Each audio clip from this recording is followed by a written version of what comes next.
Do you feel a powerful sense of purpose in your life? A sense of passion and inspiration and energy that excites you, that drives you, that moves you forward in a way that is mysterious, that you can't even quite explain why, but you know it's right and it makes you feel more alive? If you have that, then you're lucky. You're one of the few. If you don't, that's okay. Watch this video. We're going to align you. We're going to help you get a sense of purpose. How to do that in this episode. Welcome to another episode of The Art of Extraordinary Confidence. I'm your host, Dr. Aziz, and in today's episode, oh, by the way, this is a show for you if you want to maximize your confidence in every area of life. And in today's episode, we're going to take a huge concept, a huge life-transforming idea, thing you can do, and distill it down just to, 7 minutes. How fast can I do this? And that is your sense of purpose. How to have a sense of purpose in life. This is something that's huge. This is something that a lot of people struggle with. They don't feel it. They feel like they're just kind of going through life and I don't know and not quite there. Maybe it's something different. Maybe I need a new cologne or something, right? And let's talk about how to activate this. And this is coming because they just had a super, super powerful mastermind call last night. I run a group called the Unstoppable Confidence Mastermind. And we do these regular calls, and they're super powerful, life transforming. I love them. And one of the guys in the group is really struggling with this. He doesn't have a sense of purpose. He doesn't feel inspired. He's not really digging his job and feels stuck in his life and isn't doing what he wants, and he's frustrated. And in confidence and purpose, man, those are, when we're living our purpose, we are 1,000 times more confident. And when we're not, we lose confidence, we lose energy, we feel a little more down or depressed. So let's talk about how to get your sense of purpose. And here are some, I'm not going to tell you what your purpose is in this video. How would I know that? Not even if we spoke for hours, even if you were a one-on-one client, I would not be so presumptuous as to tell you what your purpose is. But what I would do is I would point out what I was seeing. I would ask you questions, I would call things out, I would highlight the things that you are not owning. I'm going to do that today in this video with you. I'm going to ask you some questions, get you to think. I'm also going to share some of the essential things you must do to forge your sense of purpose. So even if I don't tell you what it is, I can tell you how to forge it for yourself, and you'll find it because it's in you. First of all, everyone has a sense of purpose.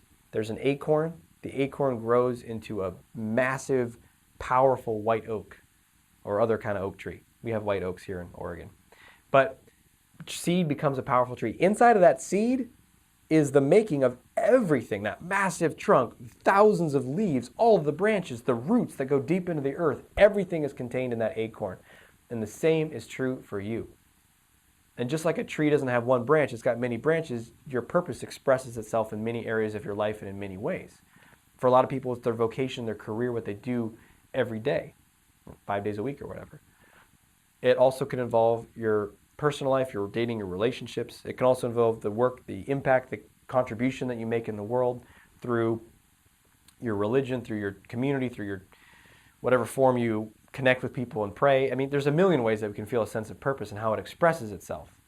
Here are some guidelines. Here are some ways to find that for yourself and forge it and make it happen. First, it doesn't come to you in a crystal clear lightning bolt flash from on high. It doesn't.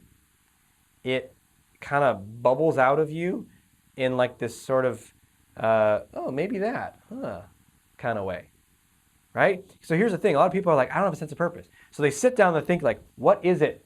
What is it? And they're super mental. What is it? And you know what? You're not going to find your purpose up here. It's not in your frontal cortex. It doesn't exist there. It's in your heart. That's where it is. And so we're like trying to figure it out and get like, what exactly is it? Should I work here or work there? What is it? What is it? And it's like this kind of, we're searching for certainty, and there's no certainty up here for your purpose. You know what it is? It's a breath in, it's energy, it's something bubbling, it's that exciting thing that you feel more alive. It's the thing that you feel more alive when you're doing it, when you imagine doing it. And it might not even be something that you know how to turn in. If you're looking for your job purpose or a vocational purpose, you might not even know how to turn into money. And yet, it's part of your purpose because you feel alive as you do it. When I went to college, I started out studying computer science. And I did that because I like computers. I thought I wanted to maybe make computer video games. I really was interested in art for computer video games and art in general, particularly drawing and creating 3D images too. But I told myself that I wasn't good enough to do that. So I was like, well, I'm technically smart, I'm good at math, so computer science. I also did it because my dad was an engineer. And now he didn't say like, you will be a computer scientist, but hey, pick a major that is, that's a good job. Originally from Pakistan, so people from India and Pakistan, be an engineer, be a doctor. Now, he didn't say any of that stuff. He's really supportive and an amazing, loving man, and really encouraging me to be who I am. But, we do stuff to please our parents, too. So that's what I was doing. And I pursued that. I was doing it. And I was pretty good at it. And time went by, and I was like, this is not quite what I want to do. I don't know. And then the second year started in my college. I was like, I just don't know, but I'm already into this and I'm pretty good at it. And then I kept going. And by the end of the second year, I was kind of like, I don't know, man. But what else am I going to do? I don't know. What is my purpose? I don't know. I don't know. I was trying to figure it out up here. So and that's what we do. We try to figure it out. We stress ourselves out for a weekend. And then we're like, fuck it. Just go back to what I'm doing. It's good enough. So I started my third year in college. And then I remember we would do these programming projects up late at night, and I was sitting there with Phil, who was my programming buddy. I was better at it than he was. I'm sorry, Phil. But whatever, we were awesome. He would probably we had a little challenge going, but we were both supporting each other. I loved working with him. And I remember I was sitting there working with him. It was like 2 a.m. We were working on some project. We were doing something. I was like, even if I'm involved in video games, I'm just going to be like coding some fucking physics engine in the background. Like, that's not exciting. I'm going to be working in a cubicle. I'm going to be working long hours. I don't care if I make money at this. Like, I can't do this. And I decided in that moment, I can't do this. I'm not going to do this. I decided. I said, I'm not going to do this. I'm going to pursue something that makes me feel more alive. And we're telling Phil, I'm not going to do this. And Phil and Mo, who was another one of our programming buddies, Phil was like, what are you going to do? And then Mo said, dude, you're already 2.5 years in, or 2 years and a quarter in. Like, what are you going to do? Come on, you're already there. And maybe in your life, in your career, in your things that you've focused energy and time on, you're like, well, I'm already X years in. But sometimes we have to pursue what makes us feel more alive and look to what our future is rather than what we've done and what's been safe and secure. And you can pivot too. And it doesn't have to be like, Cal Newport, who wrote So Good They Can't Ignore You, which is a phenomenal book. Go read it. Go listen to it. So Good They Can't Ignore You. He talks about career capital and how you can pivot instead of, so if you've been working in advertising, but you don't love it, you can shift. You can use the skills that you've built up, sales, marketing skills. Maybe start your own firm. A good friend of mine is an attorney, and my brother is too. And both of them are not super satisfied in the positions that they're in. They can pivot. They can do a different kind of law that makes them feel more satisfied. They can start their own practice or whatever. So you can pivot. It doesn't have to be a complete about face. But whatever it is, you got to pursue what makes you feel more alive. And that's what I did. And guess how it feels when you do it? It's a fucking free fall. Because there's certainty in what we're doing, and then we're going to move to what makes us feel more alive, which is unformed. It's coming from our hearts, not from our heads. And we don't know what it is yet. I didn't know what it is yet. I was like, I'm just going to take some classes. I don't know. And people are like, what are you doing? I don't know. My dad's like, what are you going to study? I don't know. And then I took a bunch of things, and I failed. I thought, maybe this is it. No, that's not it. I was wrong. And when we try things, we'll try it out, and it's not right. And here's another super powerful secret of finding and forging your purpose. And I say forge because it's not something that just happens to you. It's something you build, you find, you quest for. And when we forge it, we do that by trying things. You can't just sit back and be like, maybe it's this, but I don't know. I don't have certainty, so probably not. Maybe it's that. I don't know, though. You take your thing, your next best guess, and you just fucking do it and see. Do I feel more alive doing this? And here's the thing. Sometimes when you first start something, it's hard. Right? So, yes, you feel more alive doing it. You feel more alive imagining the result of it. That's a sign that you're on the right track. And if the first day, the first week, the first month, you're not that great at it, don't quit. So many people maybe you're like, for me, it was like, oh man, I remember I'm jumping ahead of myself. I'm just going to jump ahead. Sorry, chronologically, this doesn't make sense. Flash forward, now I am studying clinical psychology. And I've been doing that, for 2 years. These things happen at 2 years. So I found psychology. I found I'm going to go all the way. I want to help people, getting more and more refined in my purpose. 2 years in, I'm in classes in this graduate program, one of the best institutions in the world, Stanford University. And I'm like, oh, this is fucking terrible. We're looking at slides telling us why we should only use empirically supported treatment and why this methodology of helping people is all hogwash because it hasn't been proven in a lab. And I'm like, that's fucking bullshit. I know that works because I've used it in my life. And I've seen it work with other people. So why, I can go on a jag here. And then we're focused on hours and hours of diagnosing people. And I'm just like, this is not for me. But I'm 2 years in. And then I go to a Tony Robbins seminar. I'm at a music festival and I see a guy dancing like incredibly, he's like magnetic. I'm like, look, he's so free. I want to be that free. So I went up to him and I said, hey man, you seem so free when you dance. That's awesome. And he's like, yeah, I just finished a Tony Robbins seminar. And I was like, Tony Robbins, you say? Anthony Bobbins, you say, right? So I didn't even know who he was. I looked him up. And then I went to it, signed up for it. You follow that passion. You follow that, you gotta go. You gotta try things out.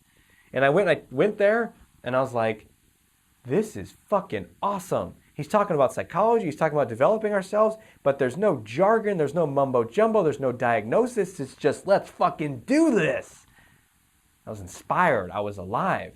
And I had the thought, I want to do that. I stayed in clinical psychology. I wasn't going to drop that because I wasn't like, forget everything. I was like, hey, I want more training. I want to get the best at this. I'm already in this. But I finished, pivoted. Didn't just pursue a single track of working in a hospital as a clinical psychologist or whatever. It was like, boom, I'm going to do coaching. So you pivot. You take action, you find, you pivot. You take action, you find, you pivot. And which direction do you pivot?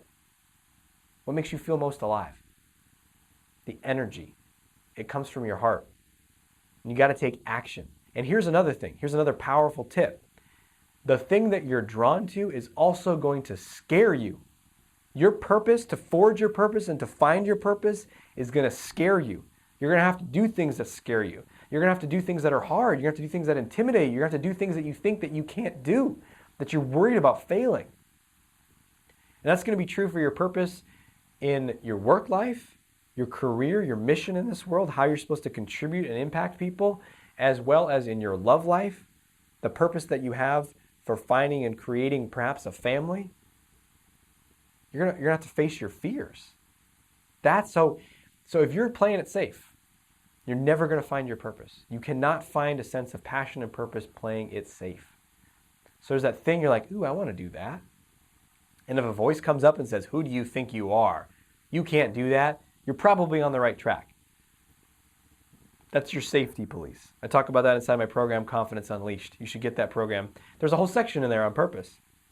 It's actually what spurred the whole group call in the Confidence Unleashed Mastermind, or the Unstoppable Confidence Mastermind. What triggered this whole episode? The guy was watching Confidence Unleashed, because when people are in my mastermind, they get all my programs as a bonus. And he was like, I was going through that program. It was going great. I was learning a ton, changing, transforming. And then I got to the video that you had about purpose and confidence, and I stalled out because I realized I don't have a sense of purpose.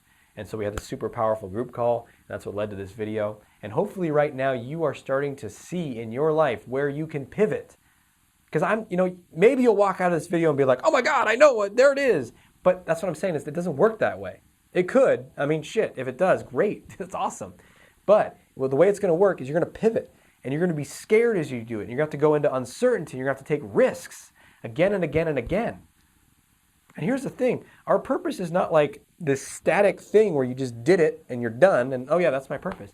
You know what? It's going to go dead. It's going to lose energy. It's a current. It's a river, and you got to keep following it. It's the same for me, right? Pivoted from clinical psychology and general therapy to coaching, and then coaching on confidence, right? Oh, that's even more in the current. But then even as I do it, it's like, you know what I was doing? And I was like, you know what? I have to change the way that I'm coaching. I need to be more bold and assertive when I'm coaching people. And then you know what? I need to start doing live events because I'm not powerfully serving people as much as I want. And those scared the shit out of me. So you just got to keep finding that current. And if it's scaring you, you know you're in the right direction. You know you're in the right place. So pivot, find, listen to what you feel in your heart. It's going to bubble out. It's calling to you. And if you want to know how to get down there and out of here, go for a long walk without headphones. Go for a run without headphones. Stop pumping in information. Give yourself 30 minutes. Give yourself an hour. Go for a walk on a beautiful fall day or in the summer sunshine and think and feel and listen. And don't believe the story that says you cannot. It's a fucking lie. It's just fear. And you know you're on the right track because your safety police is going to try to stop you. So what is your purpose? What is your pivot? What are you learning from this video? Share below. Let's inspire each other. Let's encourage each other. Share your story. If you have an inspiring story, please share it below. And if you want to share this video with someone, by all means, share it with them. And also subscribe if you want to watch more videos like this. And until we speak again, may you have the courage to be who you are, the courage to follow your heart and your passion and your purpose and take risks and fail and keep going and know all along that you're awesome.